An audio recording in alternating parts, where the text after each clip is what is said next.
গাইবান্ধাবাসী কিয়ামতের একটা কঠিন পরিস্থিতি আল্লাহ আমাদের সামনে তুলে ধরেছেন। এরপরে আয়াতগুলো দিয়ে আরম্ভ করছেন।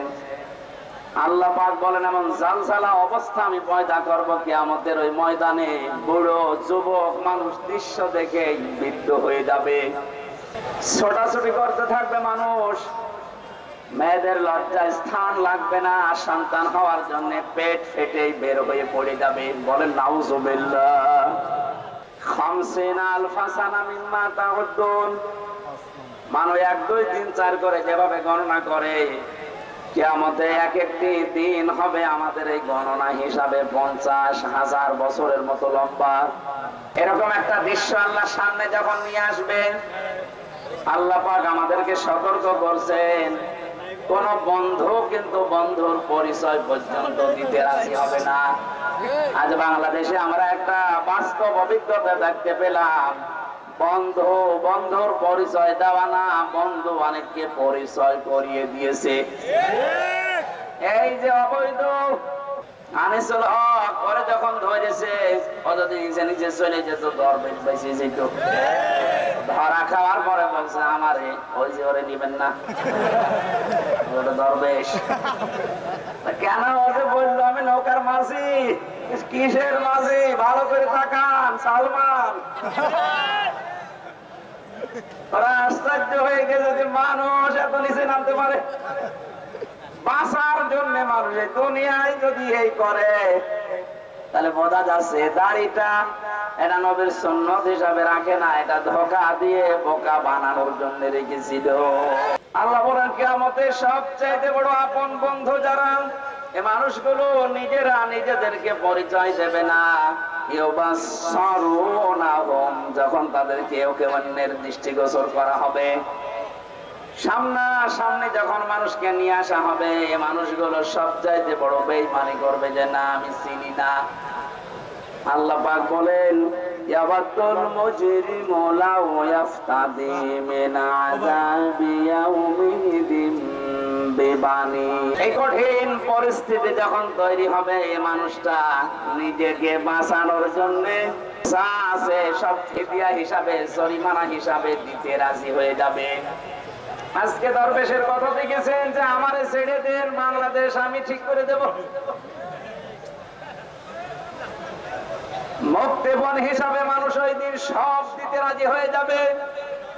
পৃথিবীতে যত আপনজন আছে তাদের নাম আল্লাহ সিরিয়াল আকারে কিছু দিয়েছেন।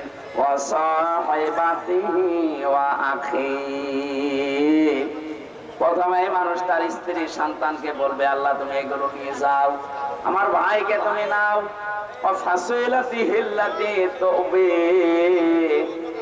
এই দুনিয়ায় যারা তাকে আশ্রয় দিত, দলীয় লোক, সামাজিক লোক, বংশের লোক, যারাই তাকে আশ্রয় প্রশ্রয় দিত, এই মানুষগুলোকে বলবে আল্লাহ এগুলো দিয়ে দিলাম। বলেন নাউজুবিল্লাহ।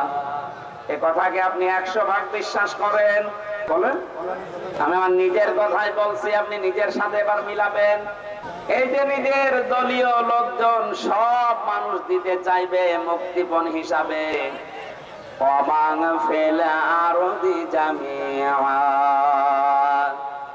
এমনকি দুনিয়ায় তার স্থাবর অস্থাবর যত সম্পদ ছিল সব আল্লাহকে বলবে আল্লাহ নিয়ে নেন। সুম্মা ইউনজি, এরপরও আমাকে আপনি নাজাত দেন, বাঁচান।